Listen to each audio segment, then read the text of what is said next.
In today's video, I'm going to show you how to take this standard sized pre-hung door and cut it down height-wise so it fits in a non-standard sized opening. Now, I personally have only run into the need for this when you're working with some sort of exterior door.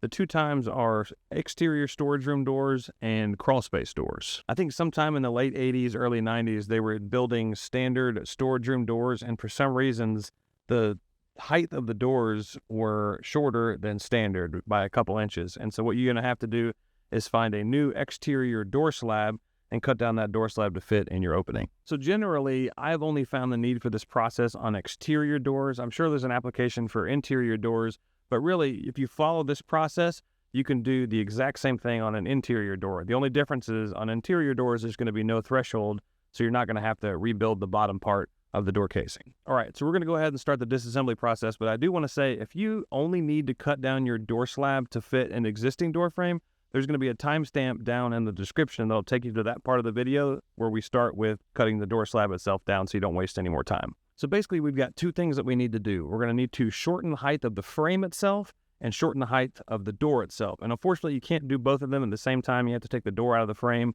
cut the frame, and then cut the door to fit the frame. But it's pretty easy with a little bit of simple math and some basic tools. Let's get started. So this particular door is a 36-inch wide left-hand in-swing door, but the process is going to be the same regardless of the size of your pre-hung door and which way the swing is. We need to go ahead and get this door slab out of the door frame so we can modify the door frame, and then we're going to modify the door according to the size that we cut the door frame. Now, in order to remove this door from the door frame, we're going to have to remove two things. The first thing we're going to need to remove is this little plug plastic bolt thing that is going in between the door lock on the frame and on the slab itself, keeping the door from swinging in and out. The next thing we're going to need to do is remove the hinges. You probably won't need any tools for this. Usually you can just take your fingers and loosen this and it comes right off. It's just kind of a little plastic nut. But as you can see, I don't know if I can get that to focus or not, it does have a plastic bolt pattern. So if you do need to use a wrench to get it loose, you can. So there's threads right here. And so it's just a plastic bolt going through in between. And then now you can take a screwdriver, a hammer, or your finger, if it's loose enough, and that thing will pop out. It will pop out right here. It'll come out just like that. And you want to keep this because you are going to reassemble everything for transport. But we're going to set this aside. Now we're going to swing this door open and disconnect the hinges from the door slab. All right, so let's go ahead and disconnect this door here. I'm going to open up the door and the door frame, and it'll actually kind of stand on its own like that. But we're going to remove the screws that are holding the door hinges to the door slab so we can separate all that. So you can also do this with the door itself sitting on the ground. Open the door slab up, frame on the other side. It's exactly the same. I like to do it standing up. It's just kind of my preference, but you can absolutely do it on the ground if you feel like that's going to be easier. When I remove door hinges, I like to start from the bottom and work my way up. That way the door doesn't try and fall over and it kind of holds itself on the top hinge. All right, so first things first, I like to take the new door frame and get it up off the ground and usually on some sawhorses or something like that. So it's a little bit closer to my body. That way I'm not having to bend over, getting on my knees to measure and cut. So let's go ahead and start the disassembly process and get this thing measured out and get it shortened up. So taking the threshold off of the door frame is actually pretty simple because of the way it's constructed. So they've notched out each side of the door frame and the threshold is put in and stapled on each side of the door frame. So all you got to do is pop each side out, which will loosen up the staples, remove those staples, and the threshold itself will pop right out.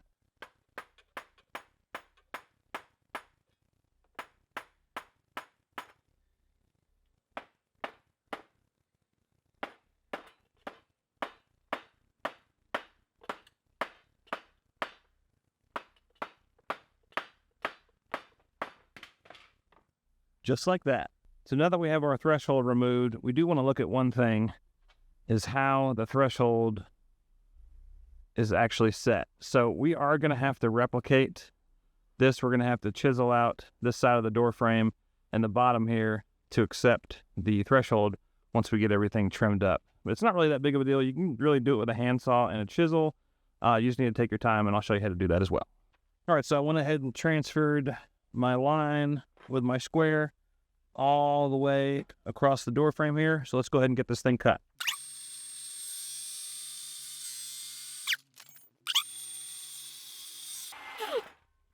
All right, so now we're going to worry about transferring this cutout to the actual door frame itself so we can reinstall the threshold. So this is the gap on the side of the door frame that the threshold slides into like that, and we need to notch it out and match the slope of the threshold so it'll be just like it was when we took it apart. So I believe the slope of this is a 1-to-2 ratio. I'm not an extreme mathematician, but basically the easiest way to do this, in my opinion, is to measure from the bottom of the door frame up to the top of the cut on this side, measure from the bottom to the top here, mark a line or mark a mark on each side, and then draw a line across and then notch it out from there, and that should give you the correct slope. Let me show you what I'm talking about. So from the bottom to the top here, we have 3/4 of an inch. On the bottom to the top here, we have 1 inch. So that's pretty easy. Let's go ahead and transfer that to the door frame and notch it out.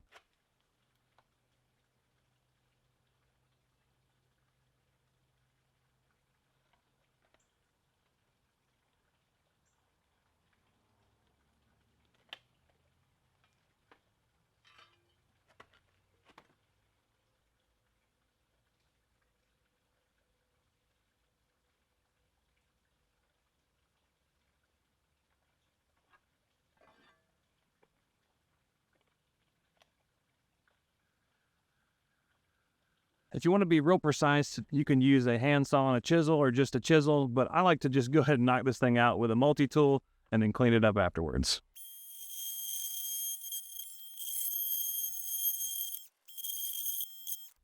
If I'm being honest, that's pretty freaking good. All right, now let's see if we fit. Wow. I don't want to say that's perfect, but that's pretty freaking perfect. The angle, everything. All right. So let's go ahead and get this thing stapled back in.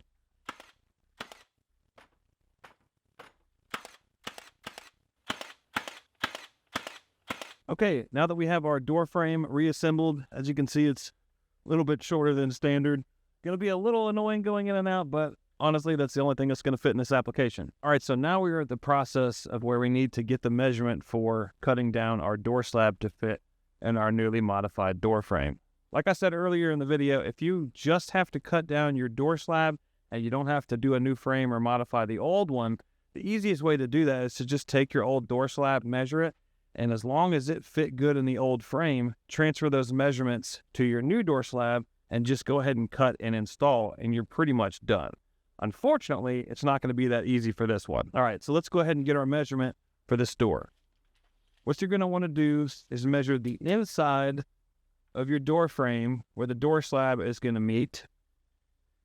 And that is going to give me 66 5/8. Now, depending on your application of whether you have an in-swing or an out-swing door is going to change a little bit. So because this is an in-swing door, I've got a pretty big door sweep on the bottom that needs to match the bottom of the threshold, which means I need a little bit of a gap between the threshold and the door so that door sweep has some kind of wiggle room, and also to help with any expansion or contraction from temperature. Generally, those door sweeps are about a 1/2 inch to 3/4 of an inch thick.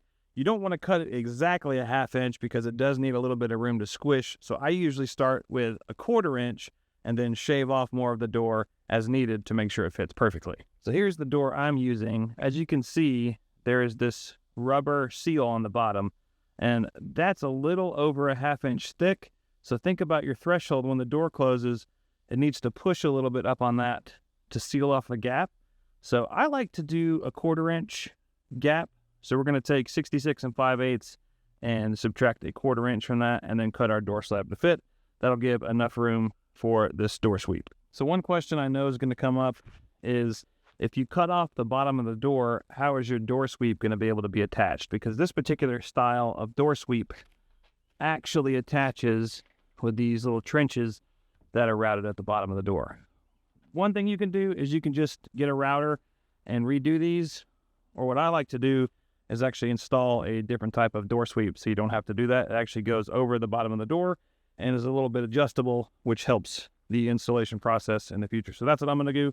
I'm not going to worry about these. I'm going to save that for a future project if I've got to install a new door sweep on a different door. But let's go ahead and get this thing measured up and get to cutting. So this may be a little bit hard to see now. I had to move my camera inside the garage because it's like 100 degrees outside and the camera is actually overheating. So we're just going to have to do our best here. But I've got the new door set up on some sawhorses. We're going to measure each side of the door and then draw a straight line and go ahead and cut it off. So what we had was 66 5/8, and we're going to subtract a 1/4 inch. So we have room for that threshold, which is going to leave us 66 3/8.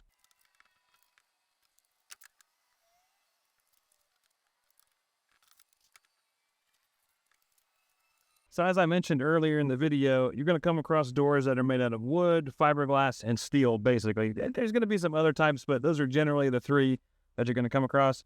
This particular door is a wooden core with a fiberglass outside. So I'm just going to use a normal wood blade to cut it. It's going to be absolutely fine. The fiberglass is super, super thin.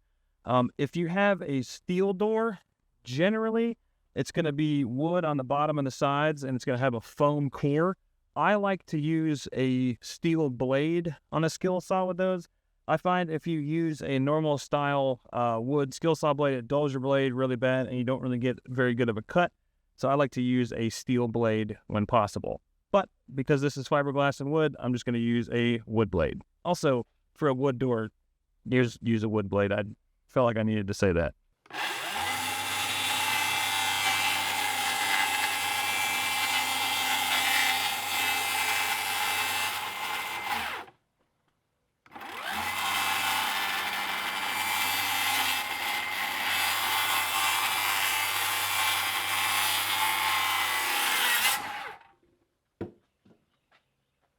All right, so this door is actually a little bit different than I thought.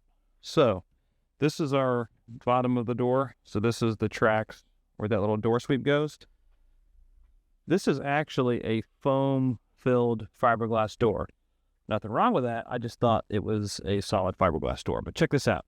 So one way, if you don't want to change your style of door sweep, you can actually cut this out. And you're going to have to cut it about here and about here, and then you can actually dig this foam out to match and put that piece back in, glue it back in. I've seen people do that. I find it's just a huge waste of time because I'm usually, getting paid by the hour to do things, and it's not wrong to go with a different style of door sweep. But if you don't want to get a new style of door sweep and you like that old style, you can actually just put this wooden plug back into the bottom of that door. We're not going to do that. Like I said, I'm going to go with a different style of door sweep. So this is the old style. As you can see, it's got those ridges that clipped into the bottom part that was routed out on the bottom of the door. This is the style that I'm going to be using. Still needs to be trimmed on the edge. I've still got to paint the door, so I'm not going to do all that just yet. But basically, this slides on the bottom of the door and is held there through tension. And this is what makes contact with the bottom of the threshold. So I'm going to use this style instead of this. Should be good to go. Okay, now time for the fun part. Let's reassemble everything. Now, as we're putting everything together here, you might notice there are only 2 hinges on the door frame. And that's unfortunately because I had to cut so much length off of this door frame that it actually took one of the hinges off the bottom, leaving 2 of the 3 hinges attached. If you end up having to go through this process and you have to cut off that much of the door like I did, you're going to want to go ahead and notch out in the door frame a space for the other hinge, as well as notch out a space on that door to accept the hinge as well. That way you have 3 door hinges and your door is nice and supported. Now we install a plug and we're good to go for transport.